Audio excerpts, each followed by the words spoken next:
The morning sun cast long shadows across the training grounds at Naval Special Warfare Command in Coronado. Petty Officer Second Class Maria Santos wiped sweat from her forehead as she stared at yet another failed target pattern. Her M4 carbine felt heavy in her hands, not from its weight, but from the crushing disappointment of another subpar performance. "Santos!" Gunnery Sergeant Mitchell's voice cut through the morning air like a blade. "What the hell was that?" Maria straightened, her jaw clenched. "Poor grouping, Gunny. I know." "Poor grouping?" Mitchell walked over to her target, shaking his head. "This isn't poor grouping. This is embarrassing. You've been here 8 months and you're still shooting like a weekend warrior." The words stung because they were true. Maria had excelled in every other aspect of her training. She could run faster than most of the men in her unit, had top scores in tactical medicine, and could navigate complex terrain with ease. But when it came to marksmanship fundamentals, she consistently fell short of the standards expected of someone assigned to a special operations support unit. Other trainees gathered their gear, having completed their qualifications with relative ease.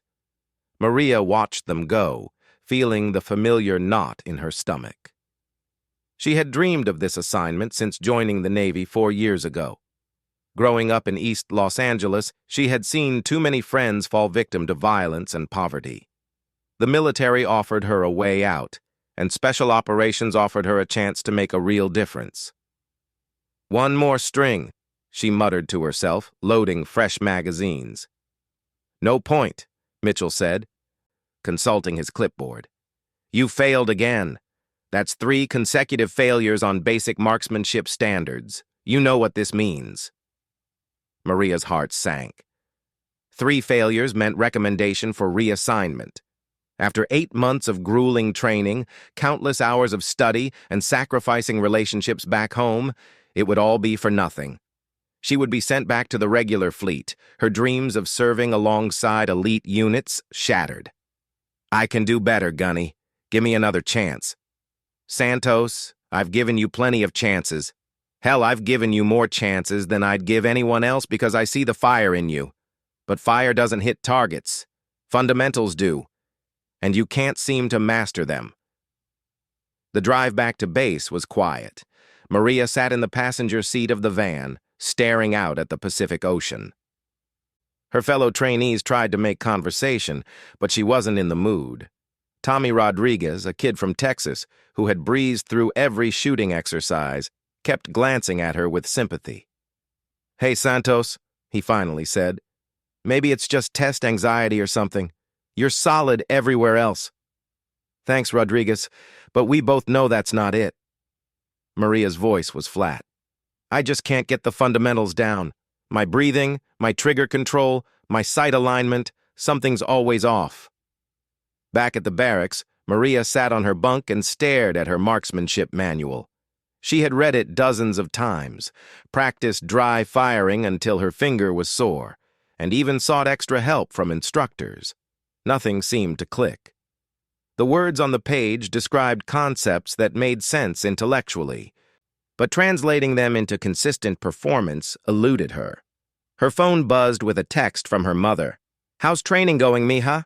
Proud of you no matter what." Maria set the phone aside without responding. How could she tell her family that she was about to wash out? Her younger brother looked up to her, and her parents had bragged to the entire neighborhood about their daughter training with special operations units. The shame would be unbearable. The next morning brought the dreaded meeting with Lieutenant Commander Sarah Hayes, the unit's executive officer. Hayes was known for being tough but fair, a former surface warfare officer who had worked her way up through grit and determination. Maria respected her immensely, which made the upcoming conversation even more difficult. "Petty Officer Santos, please sit down." Hayes gestured to a chair across from her desk. The office was sparse but functional, with commendations and unit photos covering one wall. "I've reviewed your training records." "Yes, ma'am." "Your performance in most areas has been exemplary. Physical fitness, medical training, navigation, small unit tactics, you're in the top 10% of your class in almost everything. Maria waited for the inevitable, but your marksmanship scores are consistently below standard. Gunnery Sergeant Mitchell has worked with you extensively, and you've had additional range time. Yet the improvement isn't there.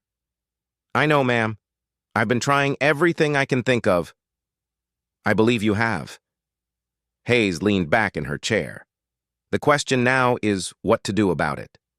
Normally, 3 consecutive failures would result in immediate reassignment. However, your overall record gives me pause. A flicker of hope stirred in Maria's chest. I'm going to give you one final opportunity, but it won't be traditional remedial training. If you fail this time, you'll be transferred to the fleet with no further appeals. Understood? Yes, ma'am. What kind of opportunity? There's a joint training exercise coming up in 2 weeks. Real-world scenario, live ammunition, high-stress environment. You'll be embedded with an experienced SEAL team as support personnel. Consider it your final examination. Maria's pulse quickened. A live exercise with an actual SEAL team was far beyond anything she had expected. Most support personnel didn't get that kind of exposure until they had proven themselves in controlled environments. Ma'am, I appreciate the opportunity, but if I can't handle range qualification, how am I supposed to perform in a live exercise? Hayes smiled slightly. That's exactly what we're going to find out. Sometimes the controlled environment is the problem, not the person. Some warriors need real stakes to perform at their best. The meeting ended with Maria feeling both terrified and exhilarated. 2 weeks to prepare for the most important test of her military career. She threw herself into preparation with renewed intensity, spending extra time on the range, reviewing tactical procedures, and studying the profiles of SEAL team operators she might work with. The range sessions remained frustratingly inconsistent. Some days she would show flashes of competence, hitting acceptable groupings for a few strings before falling apart again. Other days, she couldn't hit the broadside of a barn. The pressure of knowing this was her last chance seemed to make everything worse. Rodriguez and her other classmates tried to be supportive, but Maria could see the doubt in their eyes. They had all heard about her upcoming assignment, and while they wished her well, everyone knew the odds were against her. Failing basic marksmanship and then succeeding in a high-pressure live exercise seemed like wishful thinking. During one particularly frustrating range session, Maria found herself alone as the sun set over the Pacific. She had stayed late, burning through her personal ammunition allowance in a desperate attempt to find consistency. Her targets looked like abstract art, shots scattered seemingly at random across the paper. Fundamentals, she whispered to herself, echoing the word that had haunted her for months. Sight alignment, breathing, trigger control, follow-through. She knew the concepts by heart, could recite them in her sleep, but executing them under pressure remained elusive. Part of her wondered if Lieutenant Commander Hayes was setting her up for a more dramatic failure. Maybe it would be easier for everyone if she washed out spectacularly in front of elite operators rather than quietly failing range qualification. But another part of her, the part that had driven her to excel in every other aspect of training, refused to give up. She had overcome poverty, discrimination, and a dozen other obstacles to get this far. One final test shouldn't break her. The night before the exercise, Maria lay awake in her bunk staring at the ceiling. Tomorrow, she would meet the SEAL team that would either witness her redemption or her final failure. She thought about her family, her dreams, and all the work that had brought her to this moment. Santos. Rodriguez's voice cut through the darkness. You awake? Yeah. For what it's worth, I think Hayes is right. You're different when things get real. Remember that urban warfare simulation last month? You were ice cold under pressure. That was tactics, not marksmanship. Maybe, but maybe they're more connected than you think. Rodriguez rolled over, and the barracks fell quiet again. Maria appreciated the support, but she knew that tomorrow would ultimately come down to her ability to perform when it mattered most. No amount of encouragement could change that fundamental reality. As dawn broke over Coronado, Maria packed her gear with mechanical precision. Today would determine whether months of training had been worthwhile or wasted. She checked her equipment twice, then a third time, ensuring everything was in perfect order. Whatever happened, she would be prepared. The morning briefing was held in a secure conference room where she would meet the SEAL team for the first time.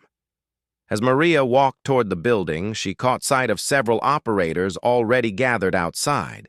They looked exactly like what she had expected: calm, confident, and quietly lethal. These were men who had proven themselves in the world's most dangerous places. One of them, a tall officer with sharp eyes and a bearing that screamed leadership, glanced in her direction. Their eyes met for a moment, and Maria saw something she hadn't expected: not skepticism or dismissal, but curious evaluation. This must be the team leader who would ultimately judge her performance. She took a deep breath and walked toward her destiny, knowing that everything she had worked for hinged on the next few days. The fundamentals had eluded her in controlled environments, but perhaps in the chaos of real-world scenarios, she would finally discover what she was truly capable of. The conference room door opened, and Lieutenant Commander Hayes called her name.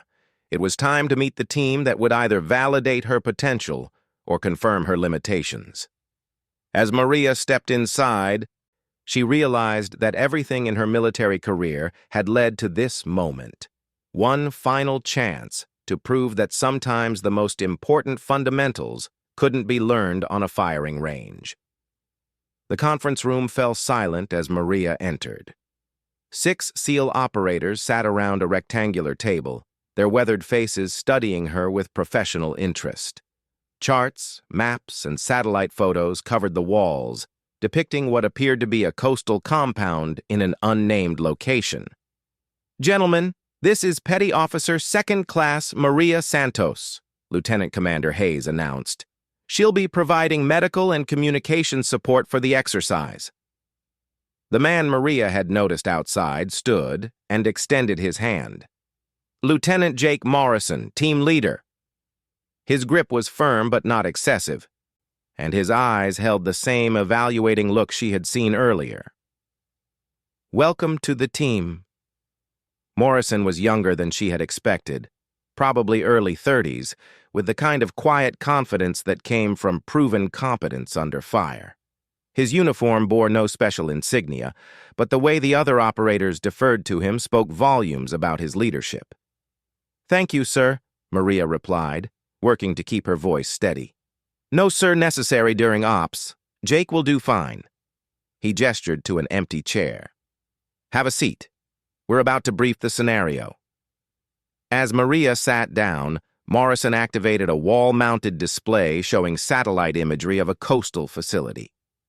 Operation Iron Resolve is designed to test multi-unit coordination in a hostage rescue scenario. The target is a mock terrorist compound holding 3 civilian contractors.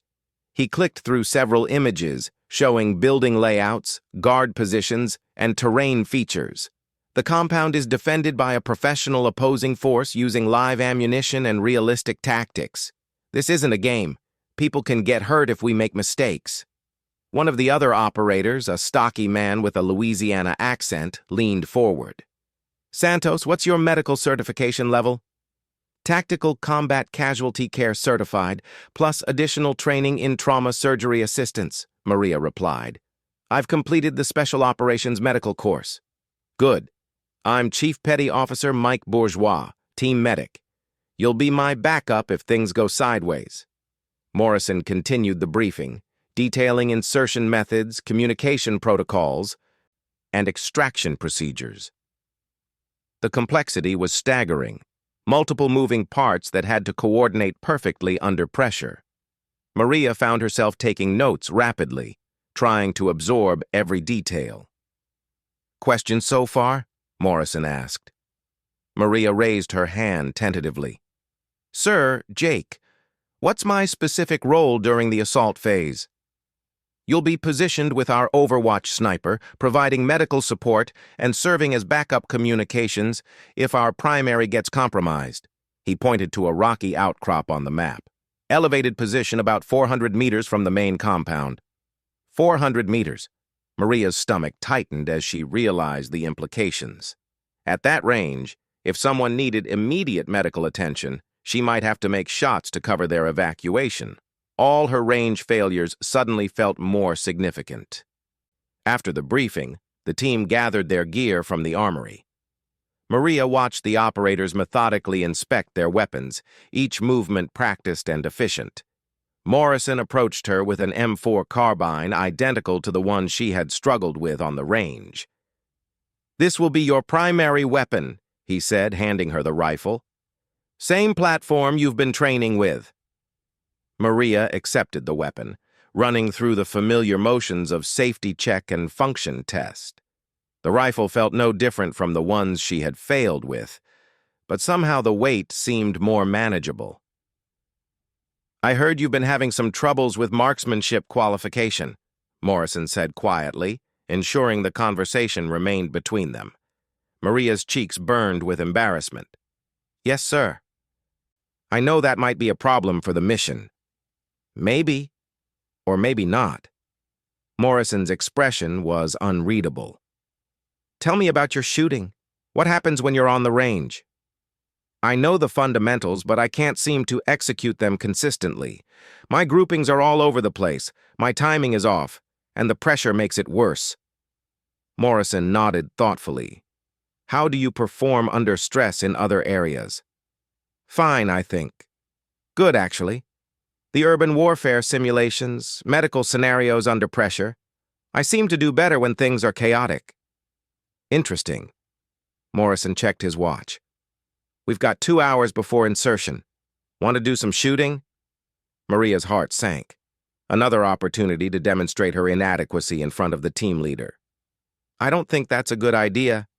I don't want to shake my confidence any more than it already is." "Who said anything about traditional range shooting?" Morrison smiled for the first time since she had met him. "Follow me." He led her to a different section of the training facility, one she had never seen before.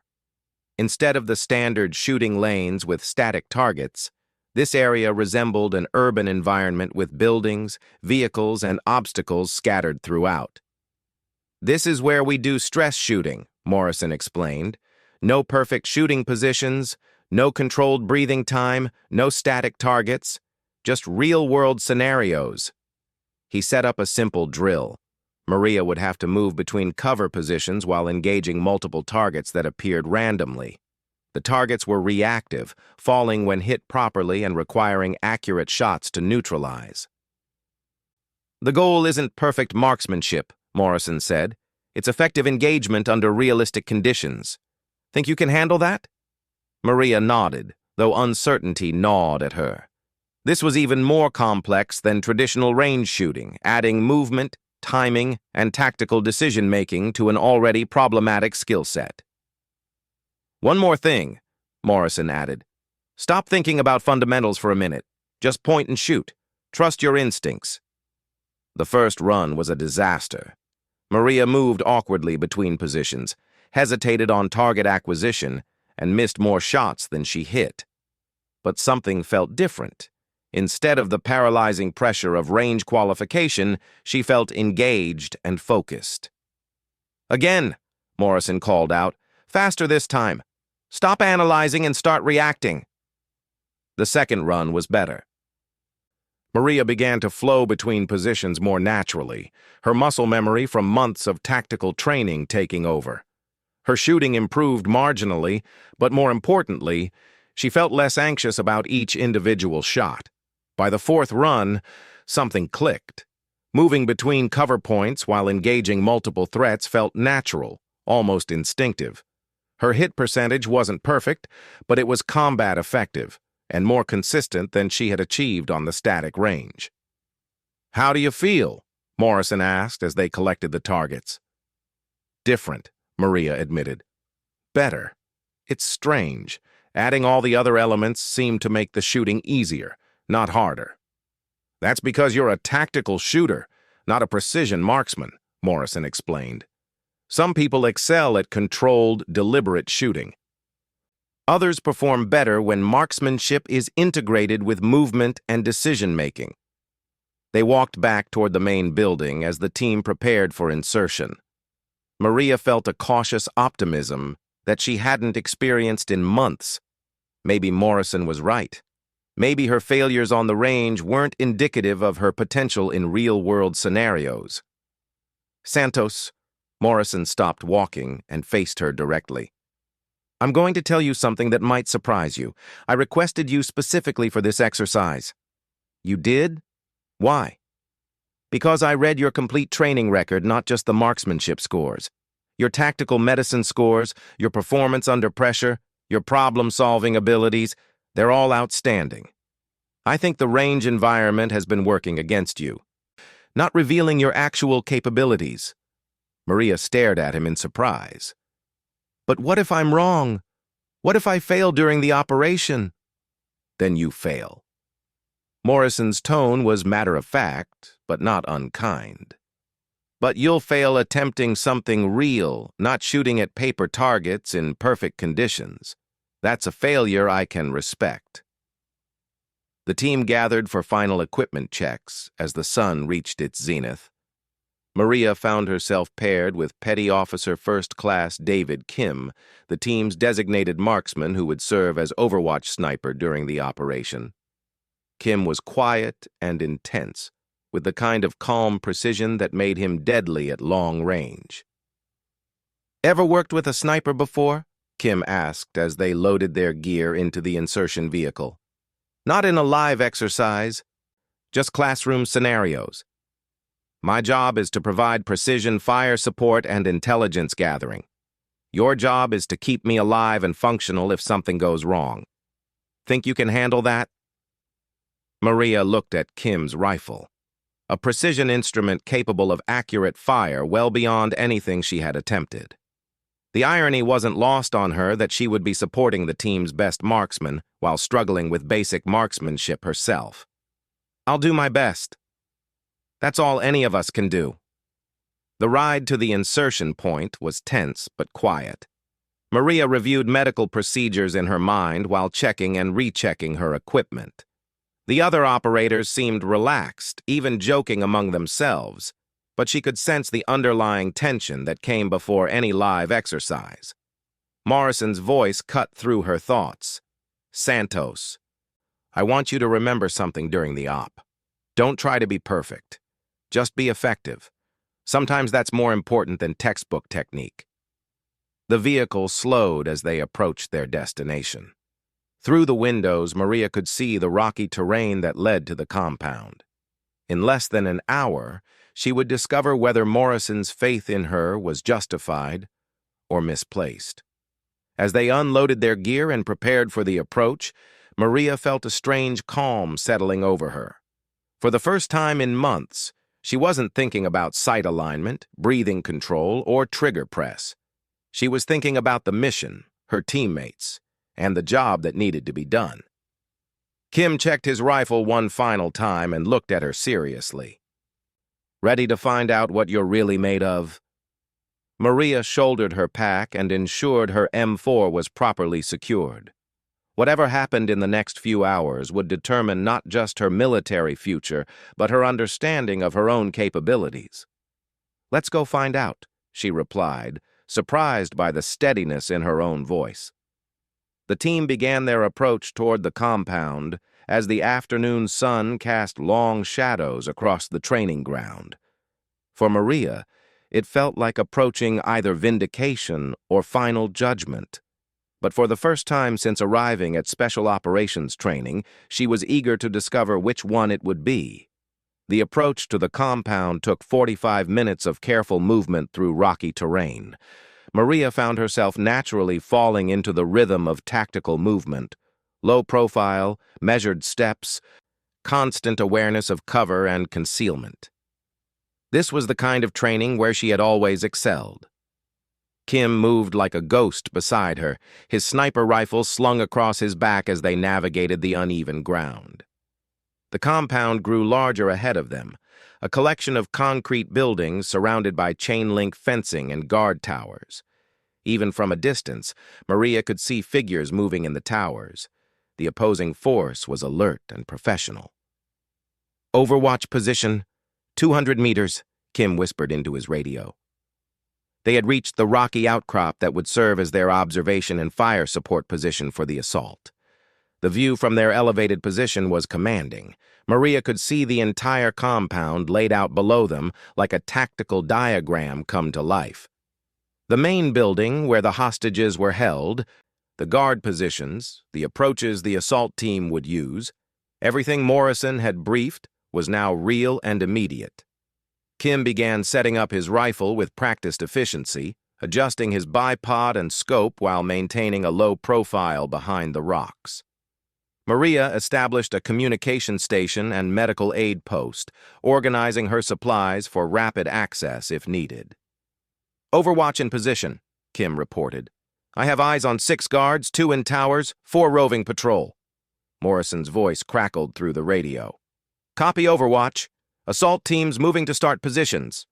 Maria watched through binoculars as the SEAL team split into 2 elements, approaching the compound from different angles.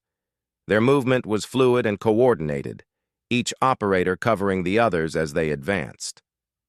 She felt privileged to witness such professional competence in action. "Contact front!" Kim's voice suddenly cut through the radio chatter. Maria swung her binoculars toward the compound and saw muzzle flashes erupting from the guard towers. The exercise had begun in earnest, with live ammunition creating deadly serious consequences for any mistakes. Kim's rifle cracked beside her, the sound sharp and purposeful. Through her binoculars, Maria saw one of the tower guards stumble and retreat, hit by a non-lethal training round that marked him as casualties.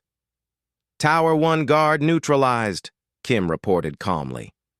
The assault teams began their coordinated attack, breaching the perimeter fence while Kim provided precision fire support. Maria monitored multiple radio frequencies, tracking the team's progress and maintaining communication with the command post. Everything was proceeding according to plan until Morrison's urgent voice filled the radio. "Man down! Bourgeois is hit! Need immediate medical support!" Maria's blood turned cold. Chief Bourgeois, the team medic, had been struck by a training round and was out of action according to exercise rules. That left her as the only medical support available if real injuries occurred. "Santos, you need to get down there," Kim said without taking his eye from the scope. "I'll cover your movement." The 400-meter distance to the compound had seemed manageable during briefing. Now, with live fire and smoke obscuring visibility, it looked like an impossible journey. Maria grabbed her medical pack and checked her M4 one final time. "Moving," she reported, and began the dangerous descent toward the compound. The rocky terrain that had provided excellent cover for observation became treacherous obstacles during her rapid movement.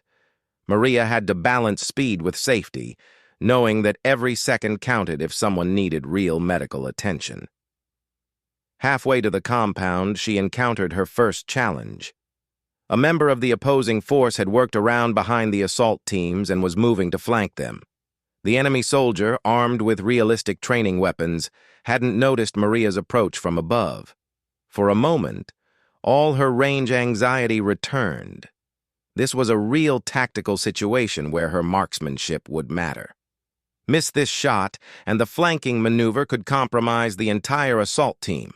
But as Maria raised her rifle, something strange happened. Instead of thinking about sight alignment and breathing control, she found herself simply reacting. The soldier was a threat to her teammates, and she needed to neutralize that threat. Everything else became secondary. Her first shot struck the opposing force member center mass, marking him as a casualty. The training round functioned perfectly, and the soldier acknowledged the hit according to exercise protocols. "Enemy flanker neutralized," Maria reported, surprised by how natural the engagement had felt. She continued toward the compound, where smoke and confusion marked the assault team's progress. The sound of gunfire was constant now, with both sides fully engaged in the scenario. Maria reached the compound perimeter just as Morrison's team breached the main building. Through the fence, she could see Bourgeois sitting against a wall, marked as wounded but very much alive and uninjured in reality. "Santos! Over here!" Morrison's voice called from the building entrance. But before she could respond, a new crisis erupted. One of the assault team members, Petty Officer Williams, stumbled out of the building with blood on his leg. Real blood from a real injury, not training simulation. "I'm hit for real," Williams called out, his voice tight with pain. "Cut my leg on some debris during the breach." This was exactly the kind of scenario that turned training exercises deadly serious. Maria sprinted toward Williams, her medical training taking over completely. She reached him just as opposing force members appeared in the windows above, their training weapons aimed at the courtyard. Maria found herself in an impossible situation. Williams needed immediate medical attention, but they were both exposed to enemy fire. She had to provide medical care while simultaneously engaging targets to protect her patient. Working purely on instinct, Maria dragged Williams behind a concrete barrier while simultaneously bringing her rifle to bear on the windows above. The opposing force members were playing their roles professionally, maintaining realistic pressure without creating unnecessary danger. Her rifle cracked twice in rapid succession, neutralizing 2 enemy positions. Without conscious thought about fundamentals or technique, she had engaged multiple targets while providing medical care. Exactly the kind of complex task that had seemed impossible on the training range. "Williams, how bad is the cut?" she asked, while maintaining watch on the windows. "Deep, but not arterial," Williams replied through gritted teeth. "Can you patch it?" Maria applied a pressure bandage while keeping her rifle ready. The opposing force had repositioned and was attempting to regain the initiative, but Maria found herself adapting instinctively to each new threat. Morrison's voice crackled over the radio. "All hostages secure, beginning extraction." That was when the exercise took an unexpected turn. The opposing force commander had ordered a counterattack to recapture the building, turning the scenario into a fighting withdrawal under pressure. "Santos, we need covering fire for extraction," Morrison called out. "Can you handle overwatch while Kim repositions?" Maria looked up at Williams, whose leg was now properly bandaged and bleeding controlled. "Can you move?" "With help, yeah." The next 10 minutes became a blur of tactical decision-making and instinctive shooting. Maria found herself providing covering fire for multiple team members while helping Williams move toward the extraction point. Each shot was purposeful and effective, her rifle becoming an extension of her will rather than an obstacle to overcome. She engaged targets at various ranges, from close quarters inside the compound to longer shots at enemy reinforcements approaching from the perimeter. The fundamentals she had struggled with on the range, breathing, trigger control, sight alignment, happened automatically when integrated with real tactical decision-making. During one particularly intense exchange, 3 opposing force members attempted to cut off the team's escape route. Maria had to engage all 3 targets rapidly while maintaining cover for Williams and the extraction team. Her first shot neutralized the lead enemy soldier. The second dropped the trailing man. The third required a more difficult shot around partial cover, but Maria found herself adjusting naturally for wind and angle without conscious calculation. 3 tangos down," she reported, the professional terminology rolling off her tongue naturally. "Outstanding shooting, Santos," Morrison replied. "All elements, continue extraction." As the team reached the extraction point, Maria realized something remarkable had happened. During the most demanding tactical scenario of her career, her marksmanship had been flawless. Every shot had been on target. Every engagement successful. Kim appeared beside her, having repositioned from the Overwatch position. "I was watching your shooting during the extraction," he said quietly. "That was some of the best tactical marksmanship I've seen in years." Maria stared at her rifle in amazement. The same weapon that had betrayed her on the range had performed flawlessly when it mattered most. More importantly, she had performed flawlessly when her teammates needed her most. The extraction helicopter arrived on schedule, marking the end of the exercise. As the team loaded their gear and the wounded Williams, Morrison approached Maria with an expression of satisfaction. "How do you feel about your marksmanship now?" he asked. "Different," Maria replied honestly. "It felt natural out there. Like everything finally made sense." "That's because marksmanship isn't just about shooting," Morrison explained. "It's about making effective decisions under pressure. You're a warrior, not just a shooter." During the flight back to base, Maria reflected on the day's events. Williams would be fine. His injury was minor and would heal quickly. But her understanding of her own capabilities had fundamentally changed.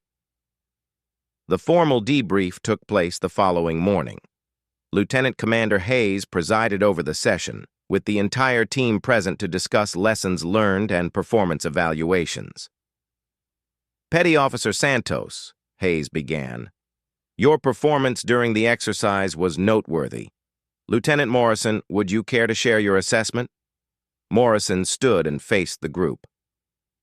"Santos demonstrated exceptional tactical marksmanship under realistic conditions. She engaged multiple targets at various ranges while providing medical support and protecting wounded personnel. Her shooting was both accurate and tactically sound." Maria felt a surge of pride mixed with relief. After months of failure and doubt, she had finally proven herself where it mattered most. "Furthermore," Morrison continued, "I recommend Santos for advanced tactical marksmanship training and permanent assignment to Special Operations Support Teams."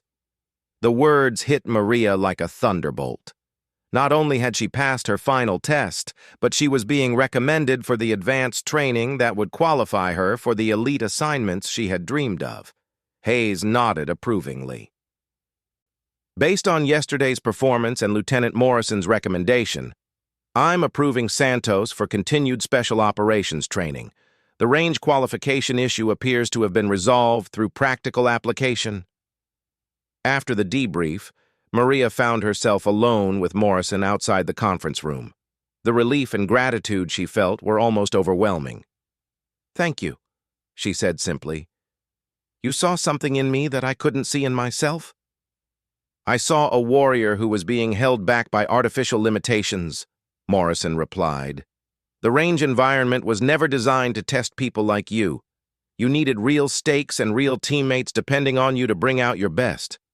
Maria thought about all the hours she had spent frustrated on the firing range, convinced that her inability to master controlled shooting meant she was unfit for special operations. Yesterday had proven that assessment completely wrong. "The fundamentals matter," Morrison continued, "but they're just tools. What matters more is knowing when and how to apply them under pressure. You've got that instinct." As Maria walked back to her barracks, she passed the same firing range where she had failed qualification so many times. The targets and shooting lanes looked exactly the same, but her perspective had changed completely. She now understood that those controlled conditions had no bearing on her ability to perform when lives depended on accurate shooting. Her phone buzzed with a text from her mother. "How did it go, mija?" Maria smiled as she typed her response. "I passed, Mom. I finally passed."